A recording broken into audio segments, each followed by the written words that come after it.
নমস্কার, hello friends and followers. চলে এসেছি এখন আমি saint John medical college and hospital, যেটা ব্যাঙ্গালোরে অবস্থিত। এখানে আমি আমার দিদিকে ট্রিটমেন্টের জন্য নিয়ে চলে এসেছি। হসপিটালের বাইরের দিকটা তোমাদের দেখাচ্ছি। মেন রোড থেকে হসপিটাল একদম মেন রোডের উপরেই, তো রোড ক্রস করে ওই ধারে গেলেই হসপিটালে এন্ট্রি নেওয়া যেতে পারে। অনেক বড় এই মেডিকেল কলেজ অ্যান্ড হসপিটালটি, এখানকার পরিষেবাও অনেক ভালো। এই হচ্ছে হাই রোডের এই ধারে আছি। এই ওই ধারে যেতে হবে, অল্প একটু হেঁটে হসপিটালে এন্ট্রি নিতে হবে। Saint John medical college and সমস্ত জায়গায় যাওয়ার জন্য গাড়ি পেয়ে যাবে। ট্রাফিকে আছি, তো এখন হসপিটালে ঢুকলাম। যীশু খ্রিস্ট ঠাকুরকে প্রণাম করে এন্ট্রি নিলাম। দেখো এখানে যীশু খ্রিস্টের পরিবারের ছবি, পরিবারকে সুন্দরভাবে সাজিয়ে গুছিয়ে রাখা আছে। পুজো হয় এখানে, মোমবাতি জ্বালানো হয়। আর যেহেতু আমি অনেক সকাল সকাল হসপিটালে চলে এসেছি লাইন হবে জন্য, তো এখানে দেখতে পাচ্ছি সবার ডিসিপ্লিনগুলো কিভাবে কি করা হয়, সবাইকে কীভাবে সব কিছু শেখানো হয়, গার্ডদের কিভাবে লাইন ধরে সব কিছু বোঝানো হয়, সব কিছু আমি এখানে ভিডিও ক্লিপসে তুলে ধরার চেষ্টা করেছি। দেখো এটা একটা বিল্ডিং আর পেছনে আর একটা বিল্ডিং। তো এখানে এসে লাইন ধরে বসতে হবে। এখনও কাউন্টার খোলেনি। কাউন্টার খুলে যাবে মোটামুটি 8টার মধ্যে, আর 8টা সাড়ে 8টা। যেহেতু আমি 6টা নাগাদ চলে এসেছি, তাই প্রথমে বসে থেকে এখন লাইনে দাঁড়াচ্ছি।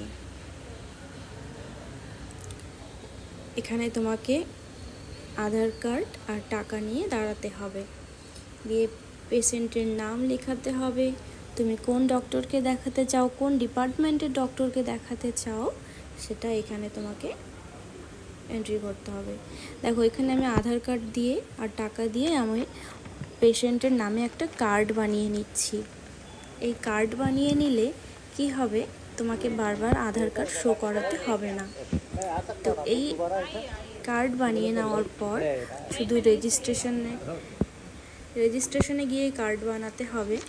এটা হয়ে গেলে তোমাকে যে ডাক্তারের দেখানোর যে লাইন থাকবে সেখানে এসে দাঁড়িয়ে পড়তে হবে। ব্যাস, তুমি এখানে এন্ট্রি করে নেবে কোন ডক্টরকে দেখাবে, কোন ডিপার্টমেন্ট ডক্টরকে দেখাবে, সব কিছু এখানেই এন্ট্রি করিয়ে নিলেই হয়ে যাবে।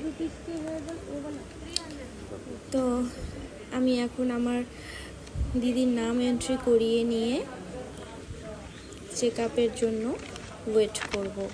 ডক্টর আসতে আসতে 10:30 11টা বেজে যাবে, কিন্তু আমি আগে ডক্টরের কাছে নাম লিখিয়ে নিয়ে এখন বাইরে ওয়েট করব। যেহেতু তুমি যত আগে আসবে তোমার নাম তত আগেই থাকবে, তাই জন্য আমি সকাল সকাল এসে নাম লিখিয়ে নিয়েছি। এই কার্ডটা করে নিয়েছি। দেখো এরকম কার্ড করতে হবে, তাহলে কি তোমাদের আর বারবার আধার কার্ড শো করাতে হবে না। আর এগুলো হাতে ব্যান্ড পরতে হবে, এটা না পড়লে তুমি ভেতরে এন্ট্রি পাবে না। দেখো এখন এন্ট্রি নেব আমরা, তো আমরা দুজনেই হাতে এই ব্যান্ড পরে নিয়েছি। নিয়ে এবার আমরা ভেতরে যাচ্ছি। ভেতরে যেখানে ডাক্তারবাবু আসেন বসেন, ওই দিকে বাইরে বসার জায়গা আছে, চেয়ার দেওয়া আছে, সেখানেই বসে থাকবো। তো যেহেতু দিদির ব্লাডের প্রবলেম, তো আমরা হেমাটোলজিস্টের কাছেই প্রথম চেক আপ, প্রথম ভিজিটটা এখানেই করাবো। দেখো ভেতরে অনেক বড় স্পেস আছে, বসার অনেকটা জায়গা আছে। ইনি কিন্তু সিস্টার। 36-37 রুমে ইনি সব কিছু জানার পর আমাদের লিখে দিল কত নাম্বার রুমে আমাদের এন্ট্রি হবে। হাতে এই ব্যান্ড করতে হবে, দেখো হাতে ব্যান্ড করে নিয়েছি। এবার এখানে ওয়েট করবো ডাক্তারবাবু আসার জন্য। আমাদের হেমাটোলজিস্ট ডক্টরের কাছে চলে এসেছি। দেখুন আমাদের ডাক্তারবাবুকে সমস্ত কিছু বলার চেষ্টা করেছি, দিদির প্রবলেমের কথাগুলো। দিদি হসপিটালে অ্যাডমিট ছিল, সমস্ত ডকুমেন্টস শো করেছি। আমাদের ডাক্তারবাবু সেগুলো চেক করে নিচ্ছেন, কি প্রবলেম হয়েছিল, কবে থেকে কি হয়েছিল, ব্লাডের প্রবলেম কেন হচ্ছে, জন্ডিসের প্রবলেম কেন হচ্ছে। ম্যাডাম সব কিছুই জিজ্ঞেস করছেন।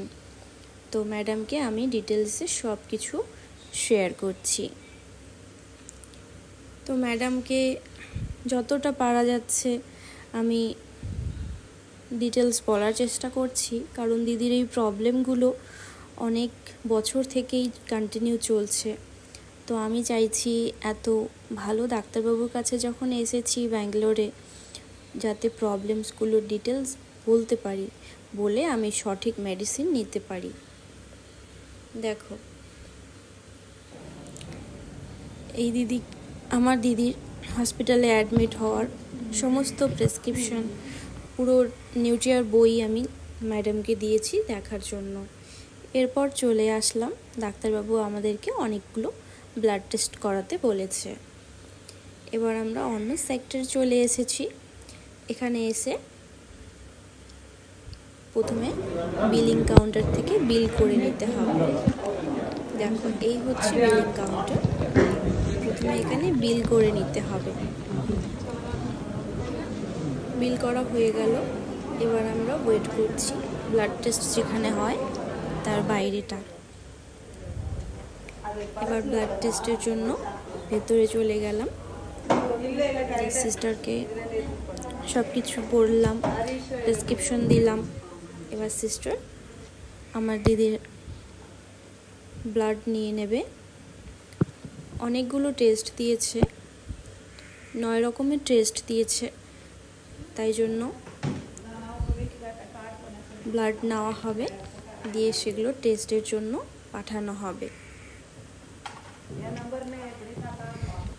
দেখো আর এখানকার সিস্টাররা খুবই ভালো, যত্ন সহকারে তোমার সব কিছু শুনে নেবে, তোমার প্রবলেমসের কথা, আর খুব যত্ন সহকারেই তোমার ব্লাড নেবে।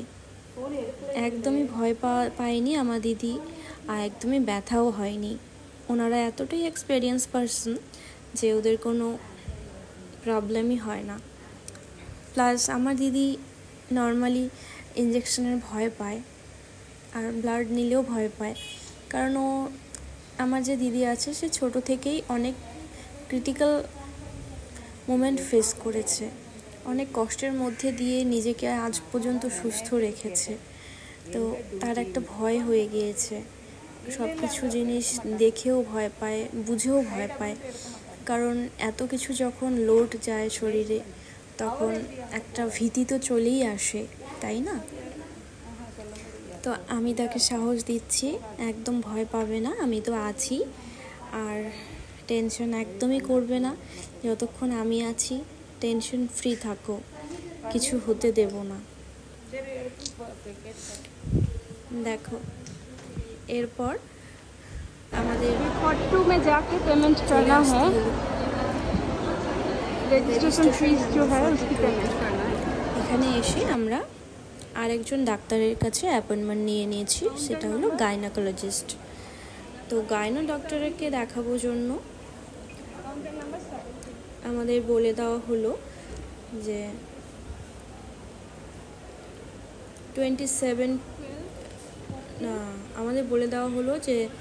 17 নাম্বার রুমে যেতে হবে।